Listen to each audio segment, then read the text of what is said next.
बिस्मिल्लाहिर्रहमानिर्रहीम अस्सलामु अलैकुम अल्लाहुम्मा सल्लि अला मुहम्मदिन व अला आलि मुहम्मद कमा सल्लैता अला इब्राहीम व अला आलि इब्राहीम इन्नका हमीदुम मजीद अल्लाहुम्मा बारिक अला मुहम्मदिन व अला आलि मुहम्मद कमा बारकता अला इब्राहीम व अला आलि इब्राहीम इन्नका हमीदुम मजीद। दोस्तों, आज तक आपने इब्राहिम ट्राओरे का तो नाम सुना है, लेकिन आपने इनोशा ट्राओरे का नाम नहीं सुना।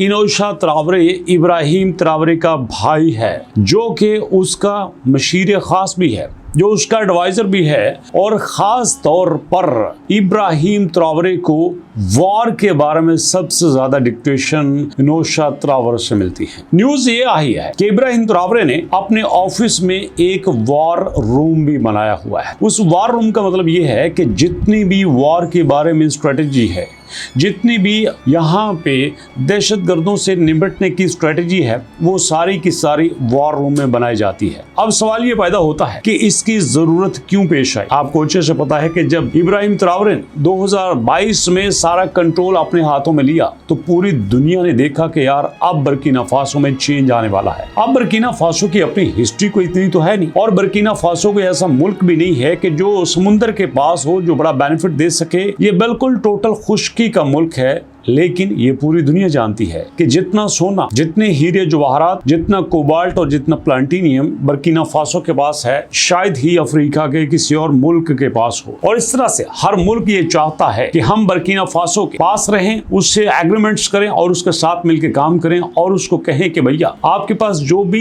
ये सारा कुछ मौजूद है, ये हम आपको निकाल कर देते हैं। और इसी वजह से ट्रंप ने भी इब्राहिम ट्राओरे से कहा था कि आओ हमारे से मिलो, लेकिन इब्राहिम ट्राओरे ने साफ इनकार कर दिया। और उसको पता था कि ट्रंप की नजर मेरे सोने पे है, हमारे हीरो पे है, हमारे कोबाल्ट पे है, और हमारे सारे के सारे जो कुदरती दौलत हमारे पास है वो सब हड़प करना चाहता है। बिल्कुल जिस तरह से ट्रंप ने, आपको पता है कि यूक्रेन के प्रेसिडेंट के साथ किया था, उसको वहां पे बुला के बुरे तरीके से जलील किया, और उसके बाद फिर दोबारा उससे मीटिंग की। और उस मीटिंग में ये तय हो गया है कि तुम्हारे पास जो कुछ भी मौजूद है वो सारे का सारा हमारा है। जी हाँ दोस्तों, जिस तरह यूक्रेन अपना सब कुछ अमेरिका के हवाले कर चुका है, बिल्कुल इसी तरह से ट्रंप ने यह भी सोचा था कि ये सब कुछ मैं हड़प कर लूंगा, बट ऐसा नहीं हुआ।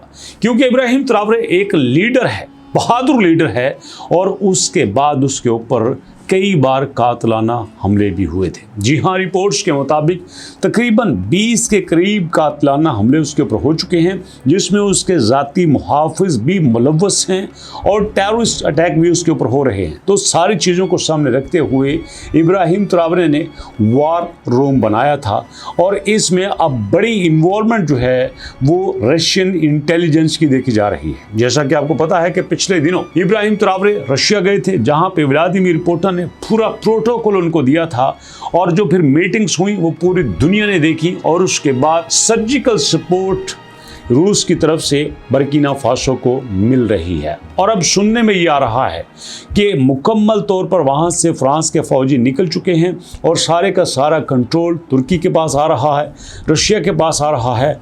और बर्किना फासो के प्रेसिडेंट इब्राहिम ट्राओरे ने फैसला किया है कि जो कुछ भी हमारे पास मौजूद है, हम ही उसके मालिक हैं और हम ही उसको यूज़ करेंगे। क्योंकि मैं पहले भी आपके साथ शेयर कर चुका हूँ कि माजी में सारी दौलत बर्किना फासो के होने के बावजूद बर्किना फासो उस दौलत का मालिक ही नहीं था।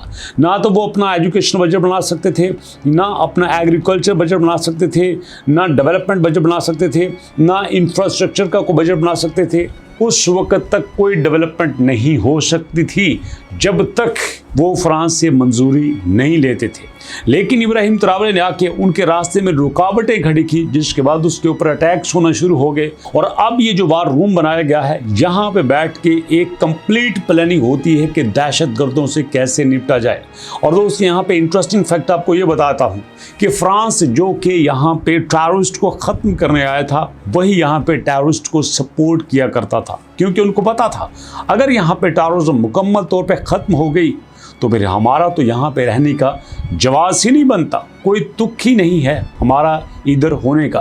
दैट्स व्हाई वो अपने एग्जिस्टेंस को मज़ीद बेहतर और ज़्यादा पावरफुल साबित करने के लिए अंदर खाते से टेररिस्ट को सपोर्ट करते, जिसका आइडिया इब्राहिम ट्रावरे को था। लेकिन अब उन्हें सब कुछ कंप्लीटली खाली हो चुका है, मैदान अब मुकम्मल तौर पर इब्राहिम ट्रावरे के सामने है, लेकिन फिर भी अनदेखे दुश्मन उसके खिलाफ हो रहे हैं। और ये जो वार रूम बनाया गया है, इसके बारे में बड़ी कम एजेंसियों को रिपोर्ट्स है कि वहाँ पे किस तरह का बनाया गया है, अंदर से कैसा दिखाई देता है। लेकिन ये रिपोर्ट ज़रूर आई हैं कि उसका भाई उसका मशीर बना हुआ है, तुर्की के कुछ कॉप्स भी वहाँ पे आए हुए हैं और रशिया के भी आए हैं, और इस तरह से तकरीबन 300 के करीब जो सोल्जर्स आए हैं उनको अफ्रीका कॉप्स का नाम दे के वहाँ पे उनकी काफ़ी ज़्यादा एक्टिविटीज़ देखी गई हैं, जिसकी वजह से इब्राहिम ट्रावरे अब पहले से ज़्यादा सिक्योर हो चुका है। और इब्राहिम ट्रावरे की सिक्योरिटी ये फ्रांस या यूरोप की आंखों में खटकती है कि ये ज़िंदा क्यों है, इसको रास्ते से हटाया जाए और बिल्कुल बाद में जैसे पहले कठपुतली आते थे, पपेट वहाँ पे बिठाए जाते थे, उनको बिठा के अपने सारे मतलब निकाले जाएं। लेकिन अब ऐसा नहीं होगा। पूरी दुनिया के मुसलमानों की नज़रें, पूरी दुनिया के मुसलमानों की दुआएं इब्राहिम ट्रावरे के साथ हैं और दुआ करते हैं कि अल्लाह पाक उसको लंबी सेहत वाली ज़िंदगी अता करे। मुलाकात होगी नेक्स्ट वीडियो में। अपनों और अपनों का बहुत सारा ख्याल रखेगा। नेक्स्ट वीडियो तक के लिए अल्लाह की अमान।